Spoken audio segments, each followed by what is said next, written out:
భారతదేశ చలనచిత్ర సీమ రంగంలోనే గర్వించదగ్గ మహా గొప్ప కథానాయకుడు నందమూరి తారక రామారావు గారు.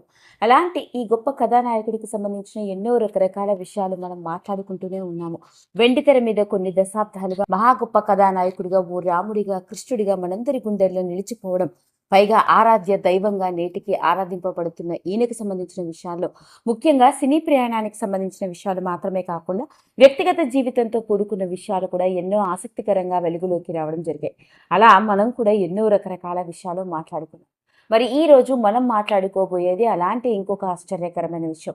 నందమూరి తారక రామారావు గారి కూతురిగా మాత్రమే కాకుండా చంద్రబాబు నాయుడు గారి భార్యగా తనకంటూ ఓ ప్రత్యేకమైన గుర్తింపును సంపాదించుకున్న నారా భువనేశ్వరి గారికి సంబంధించిన ఓ విషయం ఇప్పుడు లేటెస్ట్ గా వెలుగులోకి వచ్చి అందరినీ షాక్కి గురి చేస్తోంది.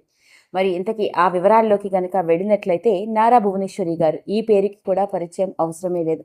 నందమూరి తారక రామారావు గారి కూతురిగా, చంద్రబాబు నాయుడు గారి భార్యగా, నారా లోకేష్ తల్లిగా, ఇలా కేవలం ఈ గృహిణికి సంబంధించిన పాత్రలు మాత్రమే కాకుండా ఆవిడ కూడా ఓ బిజినెస్ ఎంటర్‌ప్రెన్యూర్‌గా, ముఖ్యంగా చెప్పుకోవాలి అంటే నందమూరి తారక రామారావు ట్రస్ట్ కి మేనేజింగ్ డైరెక్టర్ గా వ్యవహరిస్తోంది. అంతేకాకుండా హెరిటేజ్ ఫుడ్స్ ప్రైవేట్ లిమిటెడ్ కి వైస్ చైర్మన్ గా, ఎండీగా కూడా వ్యవహరిస్తోంది. అలాంటి నారా భువనేశ్వరి గారికి సంబంధించిన విషయాలు ముఖ్యంగా చెప్పుకోవాలి అంటే, కొన్నాళ్ల క్రితం చంద్రబాబు నాయుడు గారి అరెస్టు సమయంలో ఆవిడ ప్రవర్తించిన తీరు, ఆవిడ చేసిన పనులు ఎంత పెద్ద సెన్సేషన్ ని క్రియేట్ చేశాయో మనందరికీ తెలుసు. ఎప్పుడు కుటుంబం గురించి తప్ప మిగతా విషయాలు పట్టించుకొని ఆవిడ మొట్టమొదటిసారిగా తన భర్త చంద్రబాబు నాయుడు గారిని అరెస్టు వెనక జరిగిన విషయాల గురించి, ఇది అన్యాయం అంటూ, న్యాయం కావాలి అంటూ ఆవిడ ప్రవర్తించిన తీరు అప్పట్లో పెద్ద సెన్సేషన్ ని క్రియేట్ చేసింది. మరి ఇదిలా ఉంటే, అలాంటి నారా భువనేశ్వరి గారు మొట్టమొదటిసారిగా ప్రపంచంలోని అతి ప్రతిష్టాత్మకంగా నిలిచే ఇన్స్టిట్యూట్ ఆఫ్ డైరెక్టర్షిప్ సంస్థ ద్వారా డిస్టింగ్విష్డ్ ఫెలోషిప్ అవార్డుని 2025వ సంవత్సరానికి గానీ అందుకుంది.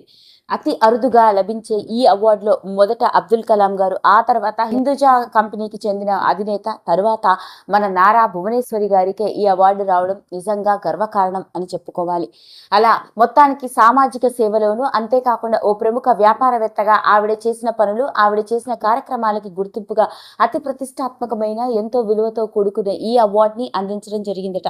పైగా చంద్రబాబు నాయుడు గారు సోషల్ మీడియాని వేదికగా చేసుకొని ఎంతో అభిమానంగా, ప్రేమగా, డియర్ బు, నువ్వు ఇలాంటి అవార్డుని అందుకోవడం నాకు చాలా గర్వంగా ఉంది. ప్రతి ఒక్కరూ అంటారు, ప్రతి మొగాడి విజయం వెనుక ఒక ఆడది ఉంటుందని. కానీ నా విషయంలో మాత్రం అలా కాదు. నువ్వు నాకంటే ఎప్పుడూ 1000 అడుగుల ముందే ఉన్నావు. నాకు ఎంతో గర్వంగా ఉంది. నాకంటే ముందు నువ్వు ఈ అవార్డుని దక్కించుకోవడం నిజంగా నాకు ఎంతో సంతోషాన్ని కలిగిస్తోంది. ఐఎమ్ ప్రౌడ్ ఆఫ్ యూ అంటూ మొట్టమొదటిసారిగా సోషల్ మీడియాని వేదికగా చేసుకొని చంద్రబాబు నాయుడు గారు ఎమోషనల్ గా ఆయన భార్యని పొగుడుతూ పెట్టిన పోస్ట్ కూడా పెద్ద సెన్సేషన్ ని క్రియేట్ చేసింది. ఇక ఈ అవార్డు ఇలా నారా భువనేశ్వరి గారు దక్కించుకోవడం వెనుక నందమూరి కుటుంబంలో సంబరాలు అంబరాన్ని అంటుతున్నాయి. సోషల్ మీడియాని వేదికగా చేసుకుని ప్రతి ఒక్కరూ నారా భువనేశ్వరి గారికి కంగ్రాచులేషన్స్ అంటూ అభినందనలు తెలియజేస్తున్న వాళ్ళే. అదండి అసలు సంగతి. అలా మొత్తానికి నారా భువనేశ్వరి గారు ప్రపంచ ప్రతిష్టాత్మకమైన అవార్డులని దక్కించుకోవడంతో లేటెస్ట్ గా వెలుగులోకి వచ్చిన ఈ విషయం నెట్టింట్లో ఆసక్తికరంగా మారింది. ఈ వీడియో కనుక మీకు నచ్చినట్లయితే లైక్ చేయండి, షేర్ చేయండి, సబ్స్క్రైబ్ చేసుకోండి. మరిన్ని వీడియోస్ కోసం పక్కనే ఉన్న బెల్ ఐకాన్ని నొక్కడం మాత్రం మర్చిపోకండి.